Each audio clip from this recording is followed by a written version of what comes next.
Welcome to Sharing Hope. I am your host today, Michael DiMuccio, on behalf of Medi-Share, and with me is John Stonestreet. He is the president of the Colson Center for Christian Worldview. He's a co-author of 5 books, and he reaches over 1 million people a day with his daily voice on BreakPoint. John, thank you for joining us today. It's great to be with you guys. Thanks so much. Sure. Let's kind of inform our viewers a little bit here on what the Colson Center is all about. I know you guys speak of things of clarity, courage, confidence in our culture today. So give our viewers an overview of what the Colson Center does. Yeah, well, people might recognize that name, Coulson. That's named after Chuck Colson. We're not a memorial organization for Chuck, and if you ever knew Chuck, you know why. It's because he'd come back and haunt us from the grave if we ever just spent our time just talking about him. Chuck really wanted to see the church mobilized to make a difference in the culture. And that's what he spoke and wrote about over the last couple of years of his life. And it came out of a real tangible, practical experiment in which he built what became the largest prison ministry in the world. Many people have probably done things with Angel Tree, all part of what's called prison fellowship ministries. And the Colson Center came out of prison fellowship initially because what was happening is Chuck was trying to mobilize the church to minister to prisoners and their families. The prison population in America was exploding. And he realized that that was not the problem, that was the consequence of a deeper problem. In other words, there was a brokenness in the culture that was leading to filling the prisons. And so he, as a student of church history, as a student of theology, believed that, Christianity had more to do than just with our personal morality or our own personal faith, that Christians had a role to love their neighbors, and that meant more than just on a personal level, but also on a cultural level, corporate level. So he really wanted to help Christians think clearly about what was happening. And that's, of course, become more important than ever. It's a confusing time. Things are moving fast. That was before the coronavirus. And how do you discern what's true and what's not true in the news? How do you make a decision about political candidates or policy decisions? How do you see really what the problem is and what the solution is? These are all things that are connected to somebody's worldview, how they actually see and understand the world.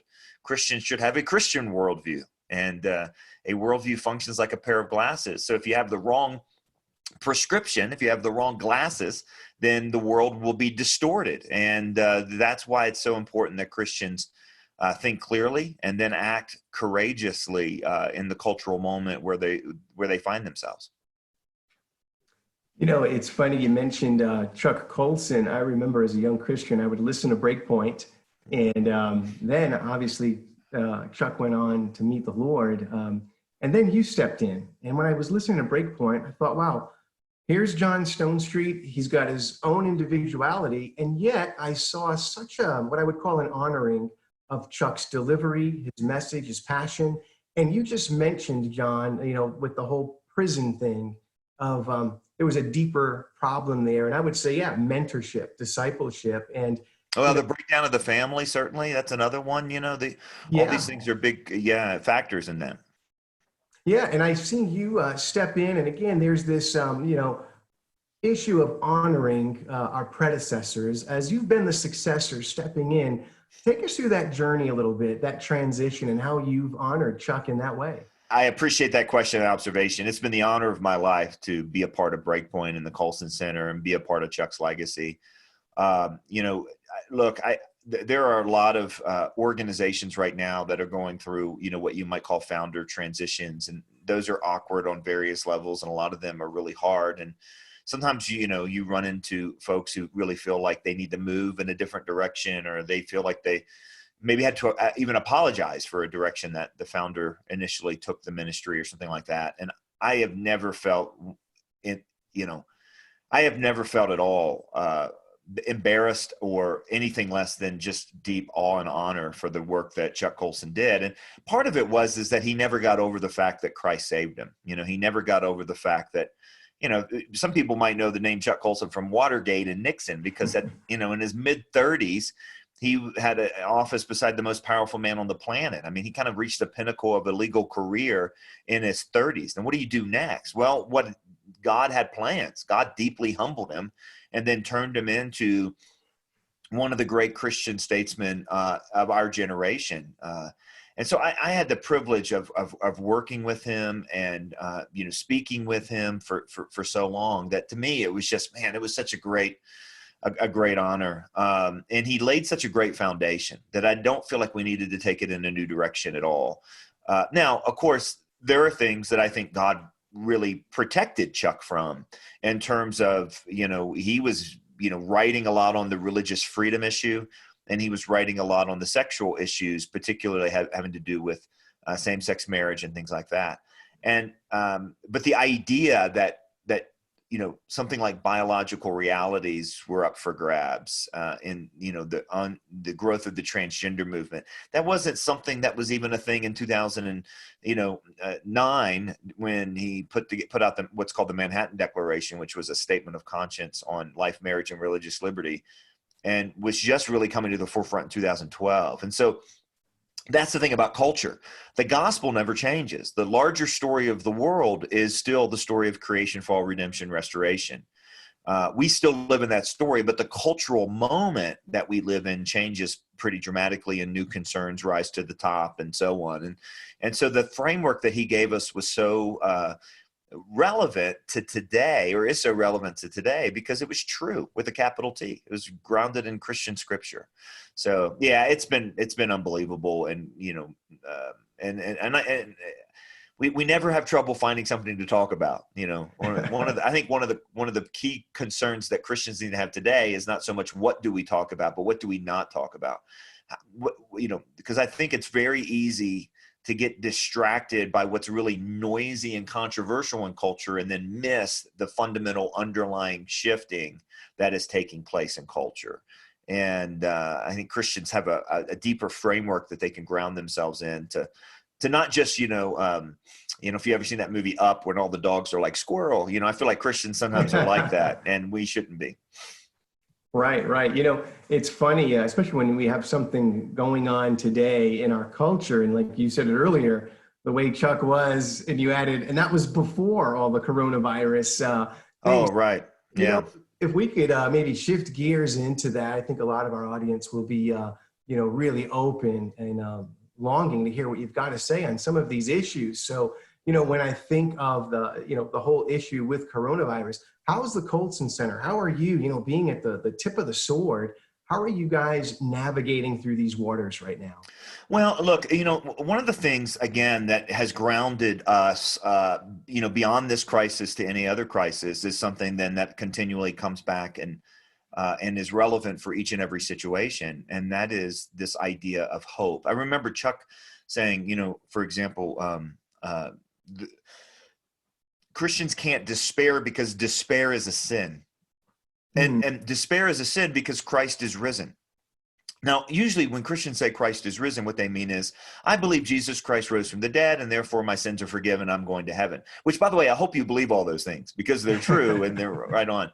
But if you go to 1 Peter in particular, or if you go to Peter's sermon at Pentecost, which is in Acts, just a few weeks after the resurrection and a few days after the ascension, what you hear is that Peter talks about the resurrection as if it's not a defining moment in his own personal spiritual journey, but as if it's the most true thing that ever happened in human history. That the entire world is now a place where God has defeated death, where hope is not a feeling that things are going to change or get better or anything like that, but hope is a ground level certainty in the fact that Jesus Christ is risen from the dead, and therefore he is the Lord of the universe, period. So yes. When you start there, that's a completely different perspective, and that doesn't change at all. And, there's passages throughout scripture when it says, don't put your hope, your faith in princes or horses or armies or anything like that. And, we heard some alarming comments just last week, or just in the last few days, from New York Governor Andrew Cuomo, in which he was asked what explains this downward curve of the new infections and so on. And he said, we did it. God didn't do it. Faith didn't do it. Prayer didn't do it. And you go back to, the mass shootings that we've seen over the last couple of years, and these refrains that started on Twitter and Facebook and have now become kind of repeated by government officials, like, we don't need prayers, we need policy. Now, look, I think you do need good policy, and policies can be answers to prayer. But to put those two things against each other is a sign of the times. This should be for Christians a little yellow arrow like we see on the maps at the mall that say you are here. Like this is where you're at as a culture. You're a culture that thinks faith and anything having to do with religion is a personal, private preference. And it doesn't actually intersect with the real world. It's about your emotions, not about what's true about life in the world. And that is a fundamental a shift in American culture. When you think about our leaders throughout history, proclaiming days of fasting and prayer or days of Thanksgiving. And we've heard that language from the president, here and there, but it is far less common than it used to be. And we don't hear it on the state level. And it's one thing to not mention God and just not give him credit or anything like that. It's a whole nother thing to say, God didn't do this. We did it. And right. It reveals a lot, I think, about what we think the answer is to the problem, which tells you a lot about what you think the problem is, right? So, is the world a fallen place that is good, or is the world just, the world is the way that it is and we just got to survive however we can? This is the stuff of worldview, and that's why this stuff matters. So that's one big thing we're spending a lot of time talking about. And at the risk of rambling or answering this question too long, let me just give you the second thing quickly. And that is because Christians belong to a higher story than the chaos of the moment. The other thing that we spent a lot of time talking is reminding all of ourselves how Christians in the past have responded to plagues, because we're not the first. In fact, the reason we have hospitals, and the reason we can even do social distancing is because Christians a long time ago ran into the plagues while everybody else was running away from them. They took care of the victims while nobody else did. Now, praise God, we have hospitals and we can slow the infection rate and we can do wise things because of the work of our Christian forebears. But what they have told us is that the Christian's historical response is to love their neighbors, even their infected neighbors. And what that looks like today is different than what it looked like in the 1500s, certainly. But, it would be a real shame. And I'm pleased to say, by the way, we're not, but it would be a real shame if this generation of Christians were out of step with Christian history, because that's just what you see. Right. I don't even know. Where are you? Where are you talking? Where are we talking from? I'm in Colorado. Where are you? I'm in Melbourne, Florida. Okay, good. Well, you guys got the tail end of some of those storms, right? That came through Chattanooga and all of that sort of stuff, or it probably didn't get quite maybe so far south as you. No, not so much of that.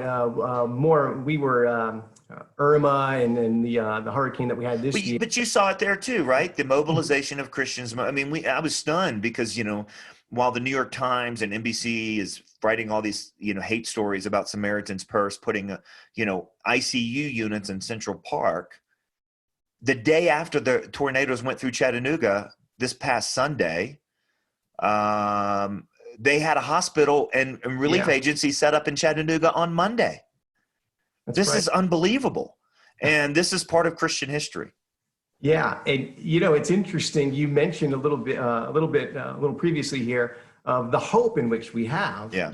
That as Christians in this time, we are to offer that hope. Like you said, it's not a feeling. And I'm going to piggyback on that and mention in your blog, one of your recent blogs, you mentioned Richard Baxter back in the 1600s, speaking about the pandemic and obeying magistrates.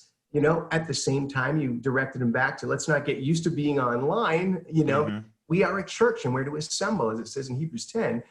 So speak to that a little bit. How do we offer hope while obeying the magistrates? Yeah, and I think it's a conversation that's going to get harder to have than easier because you have, I think, even well-intended but misguided local officials who, authority is a weird thing when it falls into the hands of folks, and we're all fallen and we handle it weird ways. And so we're seeing some really troubling stories come out of places like North Carolina, where folks, where abortion clinics are deemed necessary, and following social guidelines and praying outside of an abortion clinic is deemed unnecessary. Now, again, that's a radical change in American history.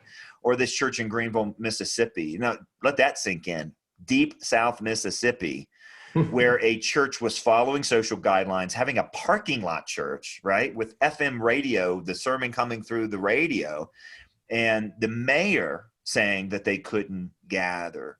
And at the same time, look, most churches in America decided not to gather before the government or the magistrates actually made the decision. And they decided to do it out of a wise act of love. So here we have this thing, right? We have the church and you have the state, and the church and the state have various levels of conflict. And sometimes we think that because the church and the state do have a conflict, whenever the state says something, we should conflict with it.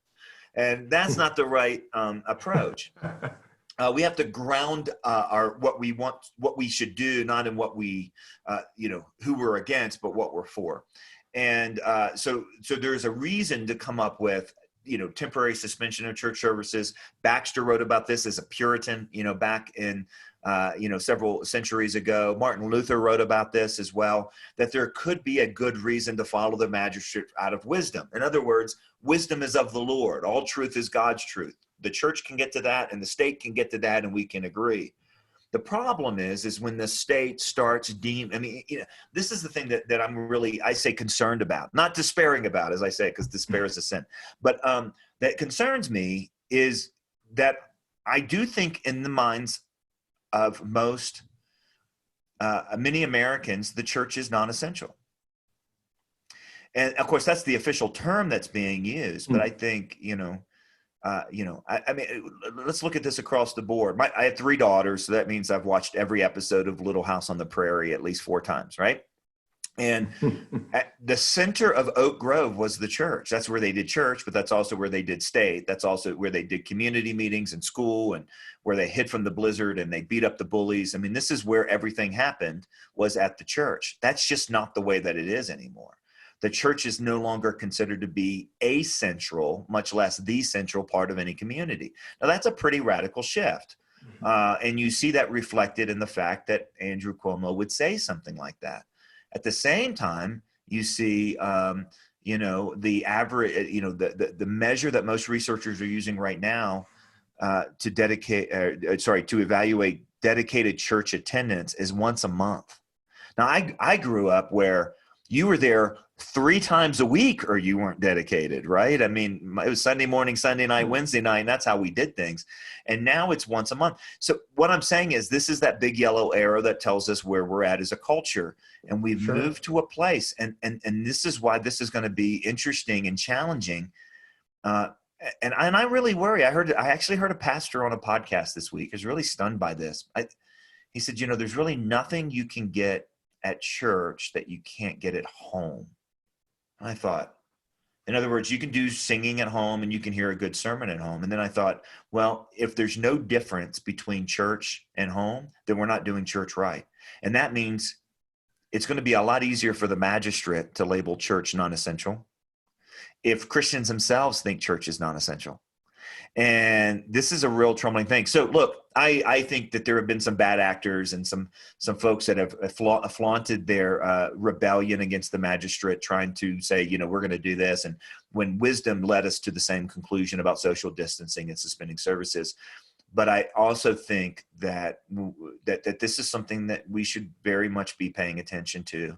And that, as Ross Douthat wrote in the New York Times this week, the sort of drive-in church service or ways that Christians are finding ways to gather virtually or semi-virtually or whatever, that shouldn't be restricted. That should be encouraged, because we're going to have to figure out how to do life together going forward. And hopefully Christians will include church, not even on the list, but at the top of the list. Yeah, absolutely. And, it's funny, you were speaking of how the church, in a sense, if I'm paraphrasing, is almost losing its value, or is losing its value. But I remember listening to Dr. Tackett from Focus on the Family, speaking of the unbeliever. And he said, it's really on them to have an answer for why is there evil in the world. And I remember looking at one of the blogs on your site. Yeah. I believe an associate, Bill Brown, of yours, spoke to that. Why is there, if God is so good, why is there evil in the world? Well, the Christians, we have an answer for that.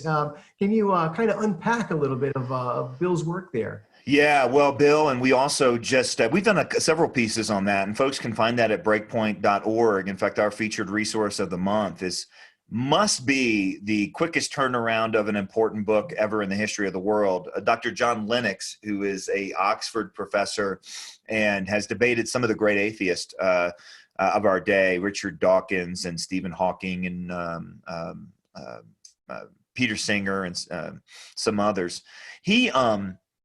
He wrote a book called Where is God in a Coronavirus World? And he actually has books in print already. So it's an amazing thing. If you know anything about the publishing world, that's about 50 times faster than normal. But he makes the same argument. And C.S. Lewis did as well. He said, my main argument against God was that the world was unjust. But how would I know that the world is unjust? You see, in another place, he said, if the universe had no meaning, we should have never thought that it had no meaning. In other words, the very idea that we're noticing that something is meaningless or something is wrong assumes that we have some sort of an idea of what's right. But if we don't really have a cause to the world, but that it's just kind of an accidental set of, product of processes that didn't have a plan, didn't have a mind, that sort of thing, then there's not really a world that ought to be. There's just a world that is. But when we say that, man, the coronavirus is awful, we're not just saying it's inconvenient. We're saying that that person shouldn't have died at that age. When we're saying that, a hurricane, that it's a tragedy that a hurricane took so many lives, we're not saying that it's unfortunate. We're actually saying that it's wrong. And see, skeptics point to that, say this is not the way it should be, and then use that to say, well, then there can't be a God. But the very fact that they have the thought that this is the way it should be, and then this is the way it should not be, tells us a lot about ourselves. Where did we get that sense of justice? Where do we get that sense of good? So in a very real sense, the ability to call something wrong and evil, or say that it shouldn't be, is more evidence that God exists than that he doesn't exist.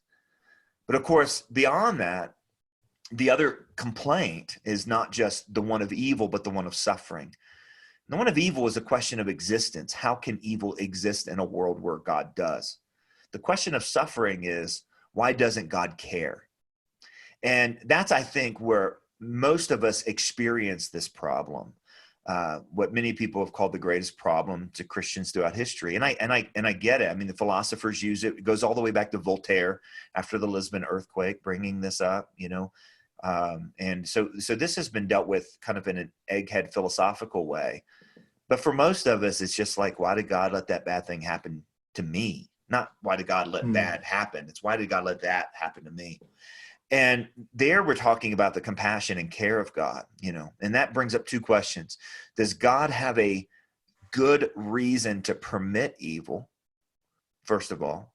And I think the answer to that is yes, and we can talk more about that if you want. But more than that, is God engaged in the world, or is he sort of the classic tyrant king who fiddles while the universe burns? And that's where Jesus Christ comes in, because really the question of justice and compassion and suffering have to do with innocence. And here you have the only innocent person that ever walked the face of the earth, taking the full brunt of the wrath, whether it's, he was betrayed. That's one of the deep hurts. He was physically beaten and tortured. That's one of the worst hurts. He was falsely accused. That's one of the first. He was accused of being a liar and being crazy. He was slandered. You add all that together, and what the Christian worldview offers is a God who's not aloof of our suffering, but who actually went through our suffering and suffers every. And so this was what brings so much. I had this wonderful conversation with Dr. Lennox for our podcast, in which he just spent a little bit of time on the shortest verse in the Bible. Jesus wept. John 11:35. The stunning part of John 11 is that's, when Lazarus dies and Jesus is going to go raise him from the dead. And he stops and he weeps with Mary and Martha, which is stunning because he's about to go raise Lazarus from the dead. He's about to turn that funeral into a party. And he knows this. And instead of even just dismissing or glancing over it and going, oh, I know you're upset, but follow me, it'll be cool. What he does is he stops and he weeps. And John tells us this. And Hebrews, the author of Hebrews, comes back to, someone who was tempted in everywhere in which we were, yet without sin. And we were told in the new heavens and new earth, we'll recognize Jesus not by his crown, but by his scars. There's so much about the suffering Christ throughout history, the church fathers, theologians, and throughout the scripture, that it deals with that compassion issue. And that's where the Christian worldview leaves us. An explanation of why there's evil, why there's a sense of evil, neither of which that any sort of atheism can give us, but also leaves us with a God who suffered, and with Jesus Christ at the cross. It's a good word and a good place to wrap things up, John. Thank you for this. And how do people dig into more of your material? Well, thanks. And thanks for the opportunity today. The best place is to go to breakpoint.org, BREAKPOINT, breakpoint.org. Or if you're a podcast person, I'm a big podcast guy now, and I know a lot of people are. So you can just go, whether you use, iTunes or Spotify or FeedBurner or whatever you use, to just look up the BreakPoint podcast, and you can follow that. And then I also always tell people that if you're on Twitter, you can follow me at JB Stonestreet. And if you're not on Twitter, don't start. Well, John, thank you so much. What a great interview. I appreciate you making the time for us, and keep up the good work. We'll keep you in our prayers, and thank you for sharing hope. Yeah, you bet. Thanks so much.